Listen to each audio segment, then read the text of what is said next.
Hello everyone from the battlefields of the Battle of Waterloo. In the previous video I focused on different panoramas of the battlefields, but in this video I will take you on a little walk from the Lion's Mount, the main memorial site, on the top of some of the ridges behind which Wellington's troops were waiting for the French attacks, to one of the most famous and active locations of the battle, Hougoumont Farm.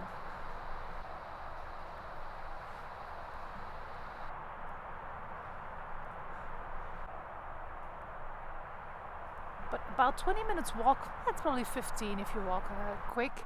There's a very important place that is in walking distance from the main memorial site, and it has played a crucial role in the Battle of Waterloo. It's often referred to as a battle within a battle. It's the battle for Hougoumont Farm. Hougoumont was only one of 4 farms on the front line, but it, however, was very close to the British lines, and Wellington did realize that if Hougoumont was lost, the French would have an excellent starting position to take on the British right flank. The Battle of Waterloo started here and lasted here all day until the very end, making it the most active and deadliest location of the battle. Here we have the famous North Gate, where one of the most famous scenes from the battle took place. The French really came very close to taking Hougoumont here, when Legros was able to break through the gate with an axe, wielding an axe, with about 30 French soldiers. Lieutenant Colonel MacDonald of the defending Coldstream Guards and a small party of officers fought their way to the gate, and they were able to shut it last minute, trapping the French, who unfortunately for them all got killed, apart from a drummer's boy. This was not the first nor the last attack by the French on Hougoumont. Between 11 a.m. and 4 p.m. the French made several large attempts to take the farm. The Allies had about 2,000 men in and around Hougoumont, including of the King's German Legion, the Brunswick Legionnaire, the Coldstream Guards. After the failed attempt through the North Gate, the French began shelling the farm, which set fire to the main building, the chateau, some of the stables. Many injured soldiers died in the flames. But despite this heavy toll, the Allies still managed to hold. Here's the entrance to the museum at Hougoumont Farm, which only recently reopened 200 years after the battle, and is now open on weekends, on Wednesday afternoons, and on school holidays. We're at the back now of Hougoumont Farm, the southern side, nowadays with a beautiful view of the fields that more than 200 years ago were the scene of some of the major battle movements, and in the distance there were the French lines. Today it seems that the French had an excellent view of the farm from their position, but that was not the case, not at all the case. Even in 1815 there was a densely wooded area right here, of which these chestnut trees were or are the last witnesses. When the French came out of these woods, this would have been their view of the farm, with the south gate right there. The first French attack was on this gate, but that quickly proved impossible because it was just too well defended. This first attack did capture the woods from the Allies, with the Hanoverians and the Nassauers, as well as the orchards. The French took positions in these woods, but more and more soldiers had to be sent here, but that also made them very vulnerable to the shrapnel of the defenders. Not just the shells themselves that were exploding, but also the wood splinters that were flying around. The attackers, of course, did not only try to break through the gates, but also tried to climb over the garden wall that you see here. This wall was directly facing this wooded area, with just an open space of about 30 meters in between. The defenders were lined up behind the wall, shooting at the approaching French through loopholes and shooting down from above the wall. You can imagine the high number of French casualties here. And that is why this piece of land between the wall and the woods is now known as the killing grounds. Bodies were literally piled up here at the bottom of the garden wall.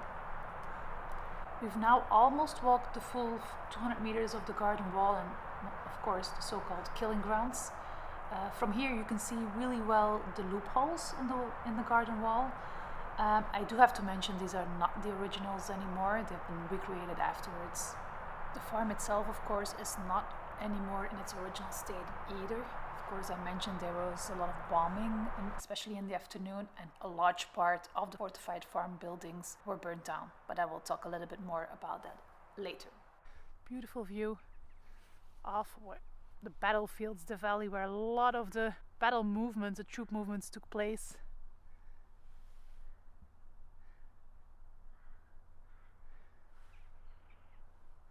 The right flank of the British. So the French were there. You can see that we're down, they were up the ridge, up the slope. So here we have Hougoumont Farm again, the walled garden and the orchard. Here you can see really well that the valley, the ridge there where the British, the Allied forces were. The Lion's Mount was not there, of course, at that time. And then, hard to see because we're in the valley, we can almost not see it, but La Belle Alliance, so where the French troops were. So we have the French there on top of that ridge. Then here we are down in the valley, and then you can see it go back up again, the ridge, the position of the British. And they were on the reverse slope, of course, so the French troops, well, when they were attacking, they were not able to see the Allied squares hiding just behind that. And in the middle of this all, Hougoumont Farm.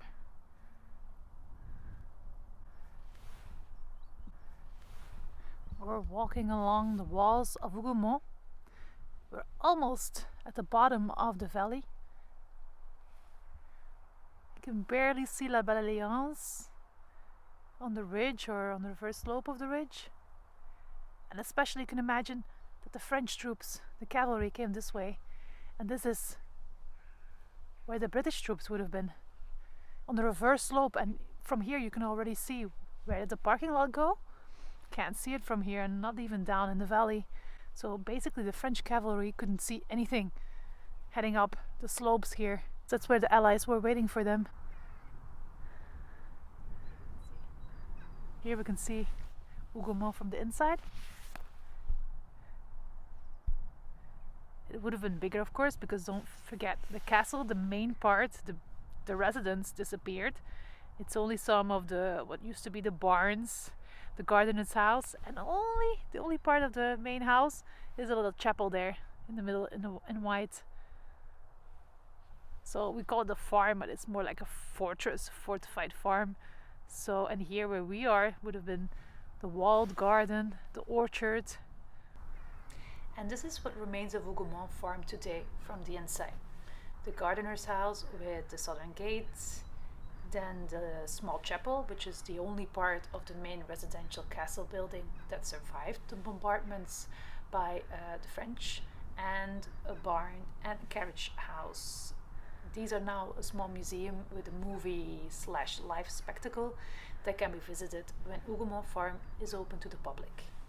And there in the back is the famous, from the inside then, North Gate, with nowadays also a memorial to the brave British soldiers who were able to close the gates.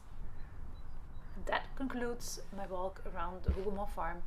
Only open, unfortunately, every day in July and August, and on weekend afternoons during the rest of the year. Still more than worth a visit to do this walk around the farm like I just did. You really get a feel for the landscape of the battlefield. For more videos on the Waterloo battlefields and others, subscribe to my channel.